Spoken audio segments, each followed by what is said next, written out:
All right, guys, it's time for our 2 p.m. panel. On stage today will be joining us virtually Steve Isaacs from Epic Games, the developers of Fortnite.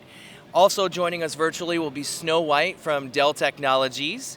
And then we also have here with us Hugo Flores with the U.S. Army, and Patrick Neff with the Texas Scholastic Esports Federation, and Danny with Esposure, Danny Martin with Esposure. So the first question I'm going to ask these guys is going to be about what they do for recruitment and professional placement to get these students who are graduating and in these gaming fields into the right jobs as they graduate high school and are looking to move on to that next level and get professionally hired in the fields that they're educated in. All right, and Patrick, let's hit it off with you first. That's the kind of thing we're trying to do, along with tying into curriculum at their schools, to show them that there's a pathway in esports to take to that next level, to that career path. Awesome. And let's backtrack here just 1 second. And since Steve, this is your first panel with us, Steve, if you take a moment to introduce yourself and what you do for Epic Games.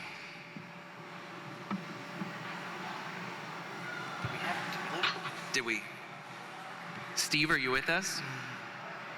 I am. Can you hear me? Can you hear me okay or no? Yeah, we can hear you, yeah. Okay, my video is giving me problems, so hang on. So you want to just introduce yourself and tell us what you do with Epic Games? Sure thing. Let me just see if I can get the camera going. There we go. So, hi everybody. My name is Steve Isaacs. I'm the Education Program Manager at Epic Games, which I've been in this position since February, and my main role here is to help support educators and students in bringing interactive 3D and products like Unreal Engine, Fortnite Creative, and Twinmotion into the classroom. Prior to starting at Epic, I was a teacher in the classroom for 28 years. Just retired. I was teaching game design and development for the most part, and also very involved with esports on the education level, K-12 as well. Awesome. And Snow White, if you'd reintroduce yourself and tell everyone what you do at Dell Technology. Sure. Hello, everyone. My name is Snow White, and it is not my gamer name as gamer tag. A lot of people ask me that. It is my real name. I am an education strategist for K-12, and I also lead our esports strategy for K-12 and helping schools all across the U.S. think about what kind of 3 to 5 year plan they would look for in esports and help get them there. Awesome. And Hugo, tell everyone what you do with the U.S. Army. Yes, so I'm actually the National Guard Bureau Stream Media Manager and National Guard Liaison at the U.S. Army Esports. I essentially do everything from compete, stream, manage streamers, help out with different types of contracts with our influencers, deliverables and things of that nature. So a little bit of everything, just like everyone else in esports, unfortunately. And Danny, real quick, tell everyone who you are and about Esposure. Yes, my name is Danny Martin. I'm the co-founder and CEO of Esposure. We have an esports technology platform that provides immersive experiences for students to build out their portfolios so they can retain jobs in the space. We also facilitate that by way of virtual production and also by use of our facilities that we have in Texas. Awesome. And Patrick, real quick, tell everyone who you are in TechSef. Sure. If you've seen any of these panels, you're probably tired of me, but TechSef is a nonprofit that is focused on providing esports in every middle school and high school in the state of Texas. We put on competitions, we do curriculum and training, just kind of anything to help educators get going with their esports programs. Awesome. Now let's jump back to our subject. Hugo, tell everyone what the U.S. Army is doing to help those professional placements and educating people on where they can go after they graduate school and have these technical skills. Absolutely. So there are a lot of parallels between esports and STEM careers. Now within the Army, we have over 150 jobs, and a lot of those obviously STEM related, right? So one of the bigger things about joining the service is finding out how it's going to help you. Some people use it as a stepping stone, others, it's the fastest way to get into a 3-letter agency. So you can have a 20-year-old, like one of my players, who's working with a particular 3-letter agency where normally you'd need a very high-level master's degree to actually make it in there. Now, it's just a path, which there are multiple, to reach your final career. And the Army with esports is our biggest outreach. We show that, hey, you can put on a uniform, but you still play games at a very high level. Now, with it, we don't only have players. We have community managers, streamers, we have our own production team. Just like everything else in esports, it's not just the player, it's the whole ecosystem around it. So we also do training in that regard. Awesome. And Danny, tell us what Esposure is doing to help these students get recruitment for professional placement and get them into the right places with their skill sets. Yes, sure. Well, the start of it, it's, we didn't have a program or, any type of entity that can help, get individuals in schools. We were more just a platform. We utilize our space. We basically reached out if we needed graphic designing or production services, do events, and that allowed individuals to get portfolios. So today, we can say that, we have individuals that have done awesome, big, large events for large entities. And I mean, even today, last night, we found out that we have over 8 gamers have turned pro. 2 of them are now in a championship for the NBA 2K League, and they're competing for a $1.2 million prize purse right as we speak right now. So that's on one side.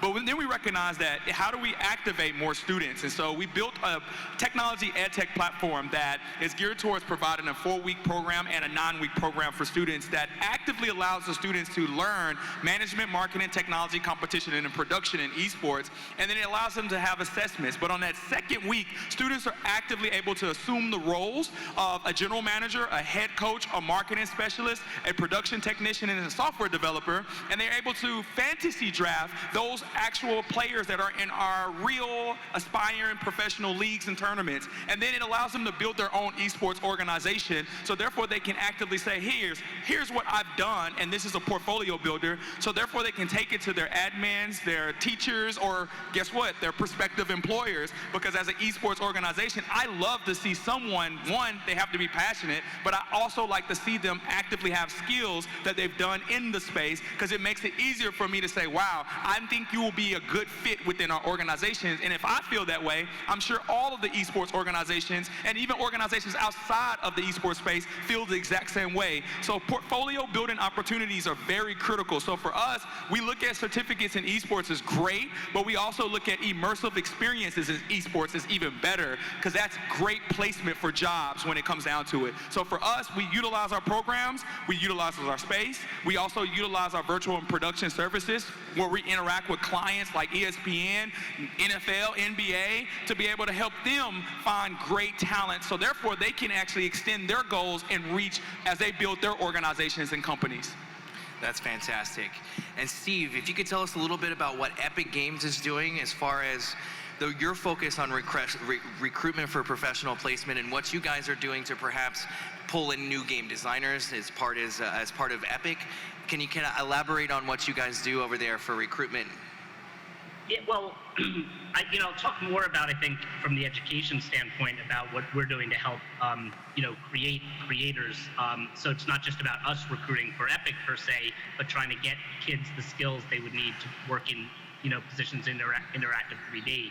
And far beyond gaming, right now, interactive 3D is sort of exploding across so many different industries. So if kids get these skills, using products like Twinmotion, which is a visualization tool, Unreal Engine, which is, one of the premier game development engines, but beyond that, it's being used in areas like virtual production, architecture, fashion, animation, so many different industries, that kids can start to learn these skills and then realize that it opens up so many doors for them. So a lot of our work on the education team is to create, opportunities for, educators. So we do a lot of, professional development for teachers.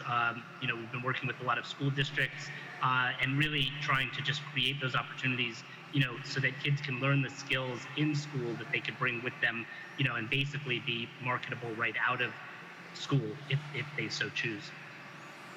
Awesome. And Snow White, if you could kind of elaborate on what Dell Technology is doing as far as recruitment for professional placement. Yeah, so there's a variety of different things that we're doing. We always believe, see it, we want kids to be able to see it so they can be it, and provide a lot of opportunities for kids to be able to see themselves in that professional environment.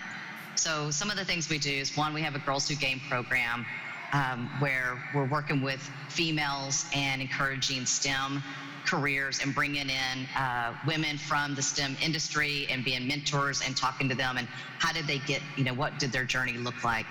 We also do tours of our facilities so that kids can see like all the different aspects.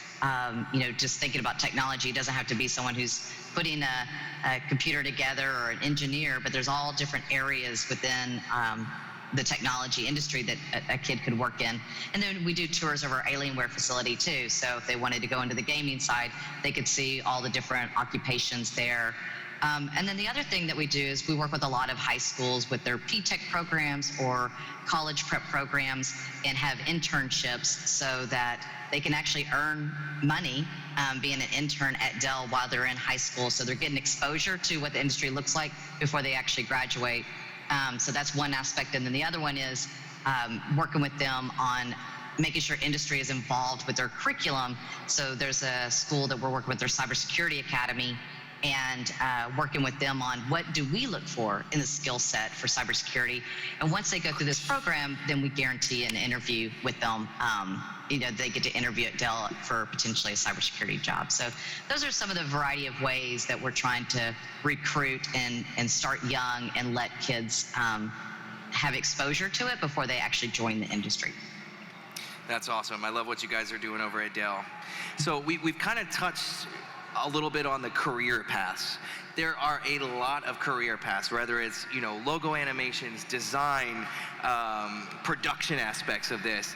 Can you guys elaborate on what you're doing to help secure those career paths for students? And we'll start with TechSef and elaborate a little bit on the career paths and focus that you guys have at TechSef there. Sure.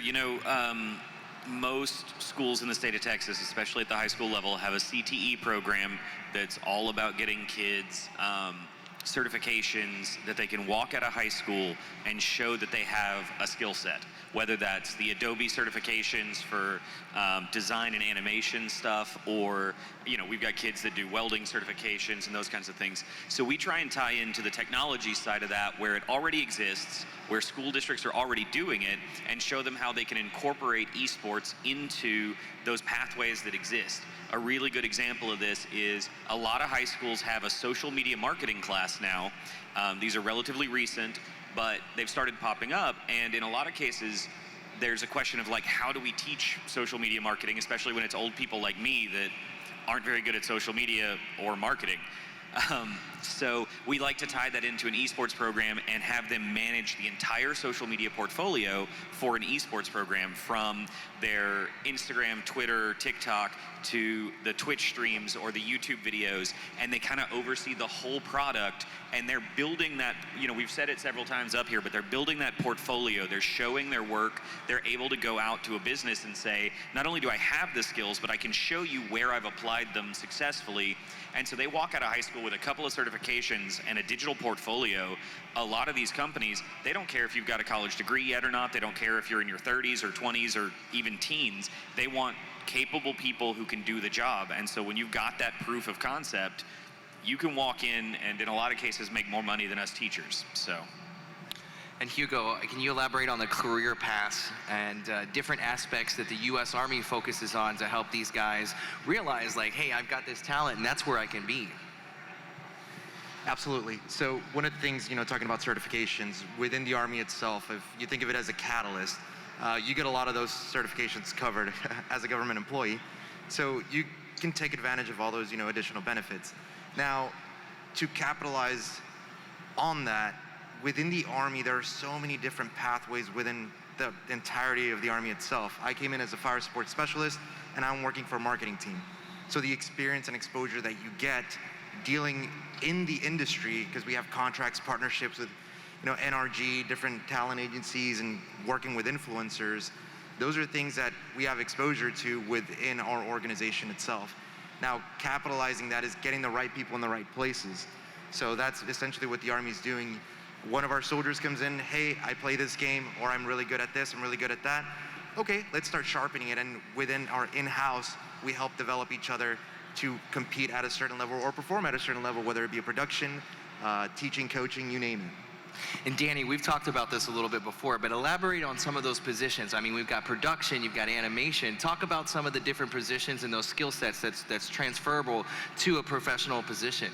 For sure, and I could just even start by our team ourselves, right? So at Esposure, we have a production team, we have an event coordination team, we have a development team, we have a marketing team, and when you think about all these teams that come in, we have over 22 staff members, employees of our company, and 75% of them are under the age of 25, right? That means I've been in, over the 10 years that I've been in this industry, I've gone into high schools and I've gone into educators and saying, hey, I need graphic designers, or I need some production technicians, or I need tournament organizers, right?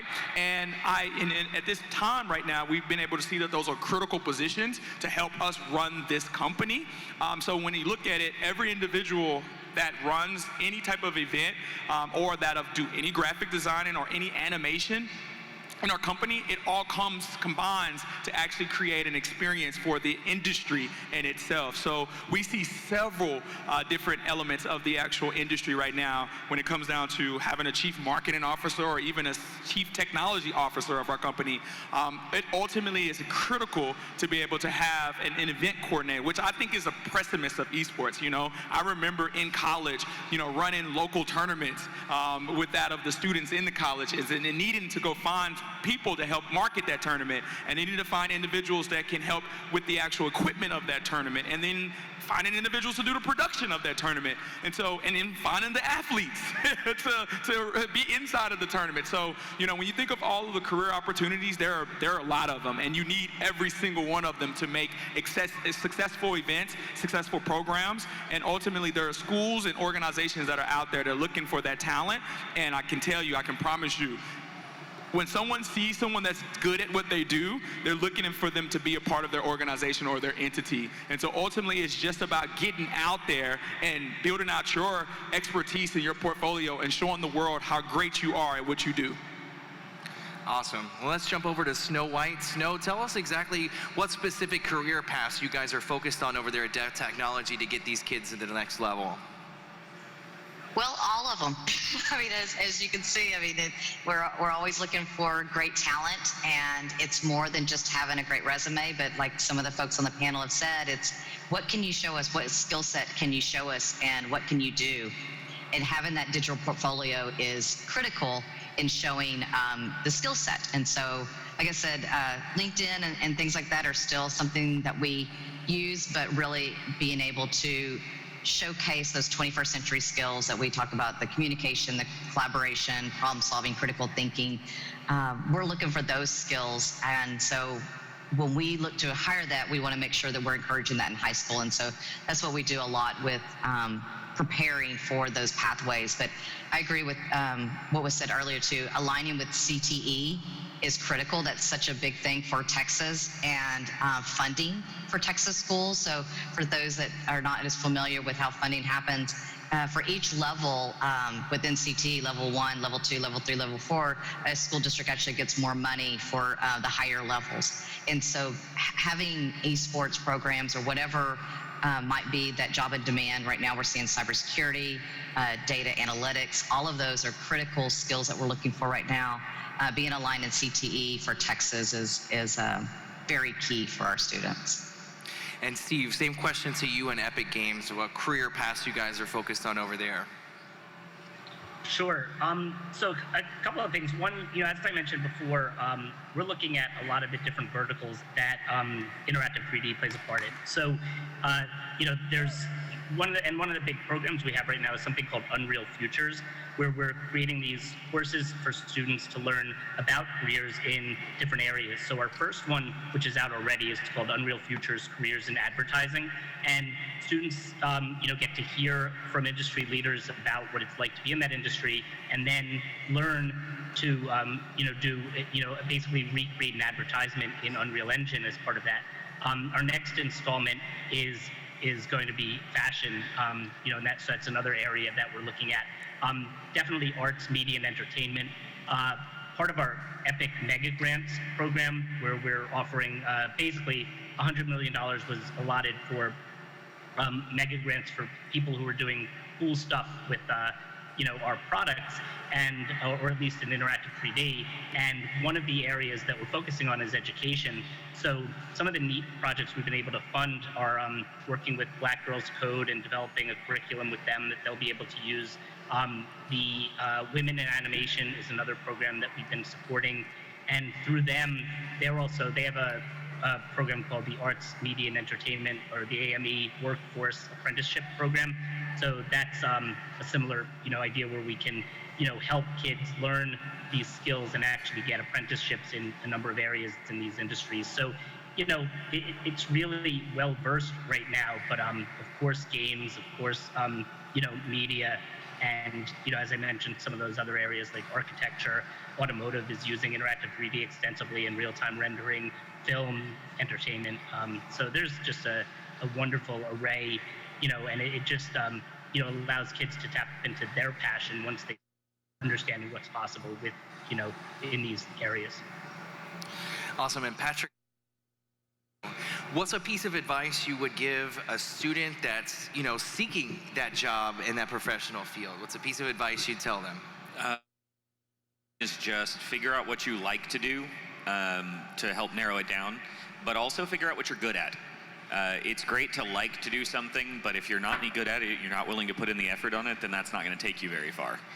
I love playing video games, but I'm never going to. But beyond that, get the certifications. I promise your school has programs that can help you out with that. Get in touch with the teachers who teach those, even if you're not in those classes. They've probably got resources to help out. There's so much available to self-teach out there now. You don't necessarily have to be in a classroom to learn something. You just need to have the drive and the willingness to put in the time. So figure out what it is you love and then go out and learn it. Put in the time. Be bad at it for a while, be a little better at it, and eventually be really good at it. Because you may not even think you're that good. I promise you, you're better than you think, especially if you're willing to put in that time and effort. Hugo, same question to you. What's a piece of advice you'd give a student that's looking to perhaps seek a job at the U.S. Army in the esports? Yes, so the biggest thing is, try everything, explore all your options. The biggest thing you need to do as your own person is to make sure that you find all the pathways that you can take and see what's going to be the most beneficial for you. And different people have different paths at different stages of their lives. Now, when it comes down to esports, try everything, fail at everything, find out what you're going to be good at, what you enjoy the most. Because a lot of times, a lot of people like to say, hey, I'm getting this career for this, to make 6 figures or to make X amount of dollars. But the one thing that's priceless is fulfillment. So you need to do some very deep self-reflecting as far as what you want in life, and then take all these pathways that you have identified. So that would be my biggest advice. And the Army is just another pathway that can get you to your end goal, whether you do it full-time, part-time, only 4 years or 20 years. It all depends on you. And Danny, same question. For sure. So let's just be transparent. This industry is still growing. It has a long way to go, but it's moving fast, which is cool. And so ultimately, you have to have persistence and resilience in the side of this industry.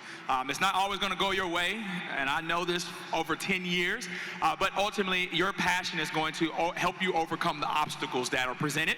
And so one of the things is that I love to live by is I will knock on your door all day, all night, until I get a yes, or I can get a direction on where to go otherwise, right?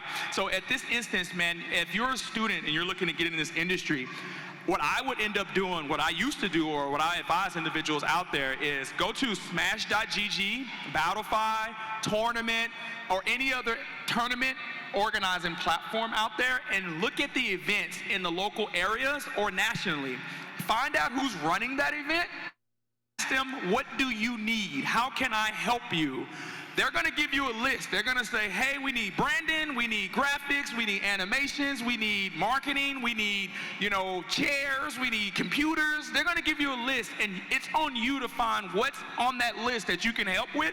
And once you help one event organizer, you can then be able to help multiple, because guess what? They're going to say, hey, this person is really cool and they're really good at what they do, or they're really passionate and eager to want to learn, and that's going to help you build your portfolio. So go to events like this and other events around the globe and actively say, hey, how can I help? If you're looking at it from a competitor perspective, enter into the event, right? If you look at this event, there are tournaments and leagues and gaming opportunities. Participate, and then meet individuals that are there and ask them. There are typically recruiters all around. I'm at a point right now where I'm looking at Twitch all day just to be able to see what good players that are out there. So when you think about it, you have to be able to be eager and say, hey, I really want to be behind the scenes. I want to be in the front of the scenes of esports and gaming, and find those individuals that are actively doing it. And your eagerness would ultimately help you overcome a lot of those obstacles. And just do not get discouraged. It's a long road. Marathons is here for a reason. You literally look at it as an opportunity to say, hi, what can I get better at? And just keep pushing the pavement to get better and better and better at it. And then as you look at it, you'll be looking at it saying, man, I'm glad I went through those journey and overcome those obstacles, and look where you're at right now. Always keep pushing, never give up. So, Steve, same question. What's a piece of advice you'd give a student that's seeking a job in this industry? Yeah, first and foremost, follow your passion, but also maybe a little more so is kind of figure out what your passion might be. When I was in the classroom, a big thing for me was, teaching game design. There are so many different elements and so many different roles in the game design industry. Kids might not know, might know they like games, they like being around games. They might not know what area they're especially, good at. So it's important, I think, from a learning perspective for kids to have opportunities to learn and find their passion and then nurture that. Patrick's, I agree with so much that he had said about the fact that we have so many opportunities to learn now on our own. My feeling was always like teach a little and then let the kids go and let them explore. And, when they find that passion, then they're going to go out and solve problems that they need to solve because they're excited about what they're trying to do. And the same with, esports. In terms of esports is such a huge industry. I think Patrick also said, I'm never going to be a professional gamer, but I want to be around games. I want to be in that field. And I've found a way to, through my, interest in education, to also be, always around games and other people. I mean, my buddy Chris Aviles, I don't know if he spoke at this at all, but he talks about how he's had college kids come in and talk about, how they've gotten careers as accountants, but for an esports organization. And it's like, again, if you might be good at accounting, but really interested and passionate about the esports industry. And so, I'll go back to my first statement, which is really just, find and follow your passion. Awesome. And Snow White, same question to you. What's a piece of advice you'd give a student seeking a job in this industry? Yeah, so Danny said something that reminded me of a term that I heard when he talked about fail. Someone taught me fail should stand for first attempt in learning, and not look at it as a bad thing, but how do we get better from it? And so you will have a lot of that in the industry. No matter what job you're doing, no matter how long you've been in a job, you will have some failures. But as long as you fail to sell, that's what we're looking for as employers, is that don't give up just because something didn't work out. The other advice I'd say is use every single opportunity as a way to network.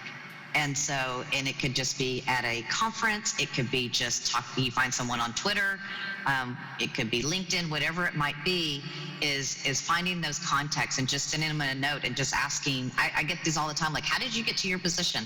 And I'm happy to talk about my journey. But yeah, that's what I would say, is use every contact or every opportunity to network. And then job shadow, we've heard that too. We're always looking for people to help us out. We've got a huge labor shortage. So if someone comes along and says, hey, I'd like to shadow you on your job or do an internship, I won't charge you, I just want to learn how to do this. we're going to take you up on that offer because we are needing assistance. So that's what I say is, get in on the ground level. And then once you get in, make those contacts. And I think you'll see a career in whatever you want to do. All right, so before I wrap up this panel and have each of you tell people where they can find your organizations, I want to take a second to do something. So Danny, when we were kind of talking about career aspects and you mentioned event production, Patrick kind of gave me a glare, as an event organizer over here. But I just wanted to highlight, I'm only half of the story. I wanted to give a shout out to Mary Jo Nashke because this event would not be possible right now, and none of us would be here doing any of what we're doing or playing any of these games if it wasn't for that amazing woman right there. So if any of y'all have the time to walk up to her and thank her for letting us all do this event and making this possible, I'm only half of this story. That amazing woman right there is the other half. So I want everybody to make sure you show her all the love. So let's wrap this panel up by telling everybody where they can find more information about your organization and where they can find you online. Patrick, I'll kick it off with you again. Awesome. So TechSef, you can find us at techsef.org. That's TEXSEF. Most of our social media is at TechSef. Our Twitch channel is TechSef1, the number, not the word. You can find me at Robot Neff on Twitter. Find me on LinkedIn. I'm even on Facebook, but you might not be able to find me. Awesome, and let's actually skip to our virtual panelists. Snow White, you want to tell people where they can find more information about you, what you do, and your company? Sure. So I always joke that I have the easiest email to remember. So just send me an email, snow.white@dell.com. I've got my Twitter email or address up there. The snowwhite@dell is my Twitter handle. So you can send me a message or connect with me. But I'm happy to put you in contact. We have a variety of resources available. Our web links are way too long, but I can send those to you via Twitter, LinkedIn, or email. Awesome, and Steve, you're next. Tell people where they can find information about you, your company, and your website, social medias. Sure. So for me, Steven.Isaacs@epicgames.com. You're welcome to write to me. I'd love to connect directly around the education initiatives. I'm also at Mr. like MR_Isaacs, ISAACS. And of course, epicgames.com. But as I mentioned, because of a lot of the education-oriented initiatives, I'd love for you to reach out directly so that I could point you to all these great resources that we have. Awesome. Now, Hugo, over to you. Yeah, so all our platforms, our handle is US Army Esports. Facebook, Twitter, Instagram. So feel free to hit us up. Danny. Perfect. And then for us, it's esposure.gg. It's Esposure on all social media handles just as much, but the most critical is LinkedIn. Whether you're a student, a competitive gamer, someone behind the scenes in the business, utilize LinkedIn because that's ultimately how you're able to find the best opportunities. There's this little functionality called See Recent Activity. Actively go onto LinkedIn, whether you type in my name or Esposure, and see recent activity. So not only you can connect with us, you can connect with everyone that we're connecting with, right? Because I spend a lot of time on LinkedIn finding what's going on in the space, and you'll see what we connect with, and you should go follow them and ask them questions just as much. And so ultimately, that's the best resource that's available right now, in my opinion. Awesome, and you guys all know who I am, Johnny Steverson, and if you would like to be part of this event or reach out to us to participate, just email mj@mjnpr.com. That's Mary Jo Nashke. And man, we had some awesome panelists this year. We really kicked it up a notch with our panelists. So let's give them a round of applause. So thank you guys so much. And thank you again, Mary Jo Nashke. And let's go play some video games for the next couple hours we have left. I think we're going to hook up the VR system here to the big screen and have a little fun happen. And you guys have a great time. Let's go play some games.